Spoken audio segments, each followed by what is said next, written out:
I want you to imagine something. You open a 40 minutes tutorial, switch to 2x, watch the whole video and feel like a productivity monster. In fact, you finish 2 videos in the same time. Feels good, right? But here's the brutal truth. Most of the knowledge never reaches the part of your brain that solves real problems. I have seen it n number of times in my teaching journey that fast watchers finish more videos but solve less problems. So today I'll try to discuss about this 1.5x 2x problem, how it erodes your problem solving depth, and I'll talk about exact system that how you can actually come out of this and still use this feature in a way that it's productive for you. Hey, my name is Vivek Gupta. I'm someone who has prepared for world level competitions like ICPC and have represented India, have been an ex-software engineer at Google and have coached students who are struggling to solve array problems to reach to FANG companies by teaching at AlgoZenet. Today's topic is a little controversial, but let's just get into it.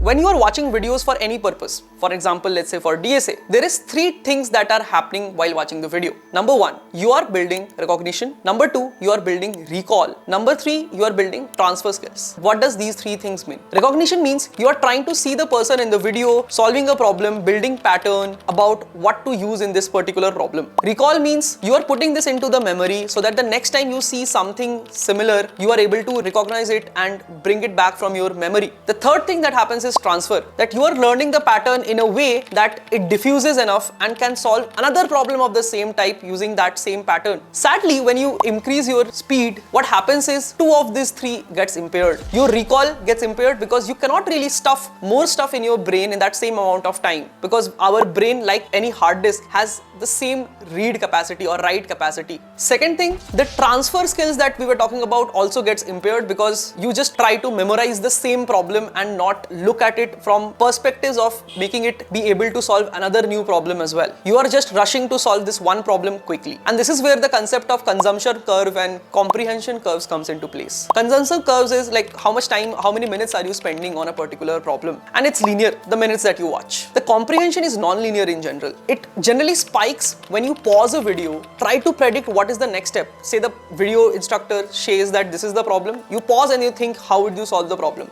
Then unpause, see the first few steps and then pause and think about the next steps. When the idea completely ends, then you pause, then you think about how will I implement it myself. When you do these pauses and think about the next step yourself is when you train your brain. The 2x that you are doing improves the consumption, not the comprehension. Also, when you do these 2x stuff, there is a cognitive overload in your brain. Think about any machine learning model. When you want to make a model fast, right, you drop certain parameters in it and you make it smaller so that you can quickly put in a lot of inputs and get some outputs. But do you think it will perform well in new cases? I don't think so. Similarly, your brain is also something that feels rushed when you try to give it more bulky input together. And sadly, all of these things is also added upon with the illusion of progress. That Vivek, I'm getting on YouTube all these playlists completed, all the videos are getting marked as completed and I'm feeling a sense of fake progress, whereas your actual skill is not really improving. Because you never paused, never implemented, never debugged your own codes. How will you be able to do these things in an actual interview? So what actually makes a learning session very productive? 4 things. A desired difficulty, because learning has to be a difficult process. It is designed that way. This pausing prediction is what makes your brain actually go and run on a problem and actually build something. 2x that and you replace all of that with just smooth consumption, which is very much forgettable at the end of it. Then there is something called as active retrieval. Most people, when they are watching the video, keep with a notebook and whatever the instructor is saying, they just keep writing it. I cannot believe what amount of damage this note-making practice has been doing to students forever. And in India, I see this is a very common practice. All students try to do is listen and just write it down. It's like saying your brain, hey, you don't need to remember what you are listening in the video because I have written it down. So you need to make it an active recall process, which is you watch the video, then you close the video and then you write the notes. You have to bring it out from memory. And if you forget something, you can watch certain parts of the video again. This is how you improve your memory and not by just making notes. Third is deliberate implementation, because unless whatever you are learning, you are actually coding, you are actually writing the code part of it,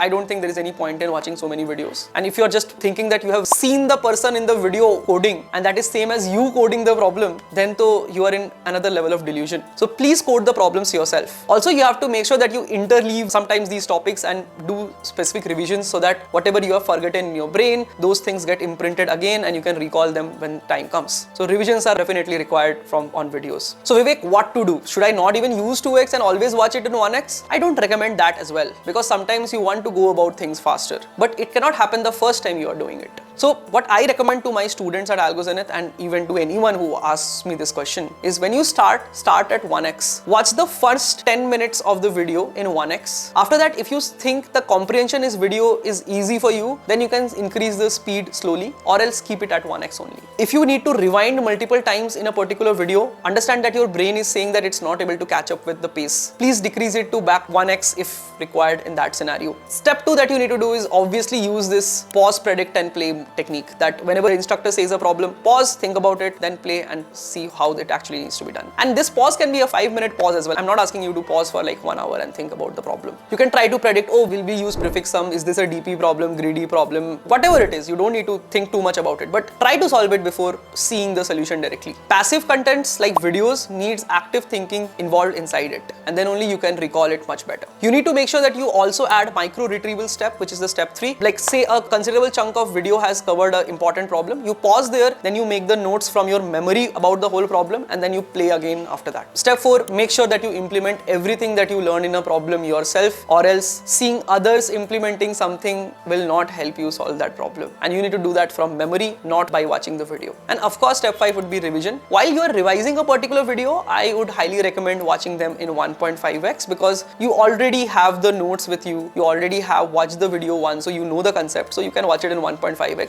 at that point in time, or even 2x if required. That is not a problem. I am not saying that you should not never touch the 1.25, 1.5, 2x buttons, but understand when to use it and when to not. When the instructor is say truly repeating something that you know, you can move to 1.5x. You can increase the speed to 2x when you are searching for something in the video, but you actually, when you want to have a comprehension of the video, please stick to 1x in most cases, or maybe 1.25. For some instructors, maybe 1.5x. I don't think you can actually watch my videos, teaching videos in 2x or 1.5x and actually retain the learning in the video ever in your life, because I cannot output it at that pace. How can you ingest it at that when you don't know the technique? So when you do all of these things, you will be in one of these two types of students. Number 1, who watches 8 hours of DP videos in 4 hours, solves some 2-3 problems and then feels very productive, and then in next 2 days they'll forget everything. Or someone who watches a 2-hour video in 2 hours, and in the next day they will solve maybe 3 to 4, 5 problems and remembers the technique for over a month. The choice is yours. So remember, fast playbacks makes you feel productive, but the feeling and the progress are not the same thing. If your goal is to solve unseen problems before, you need a learning tempo that respects how your brain models this pause, predict and play thing. That's all for this particular video. If you like this one, make sure to subscribe to the channel and press the bell icon so that you get notified whenever a new video comes in. Comment what's your thought, at what x you have been playing videos till now, and share it with one of your friends who has been stuck in this 2x loop forever.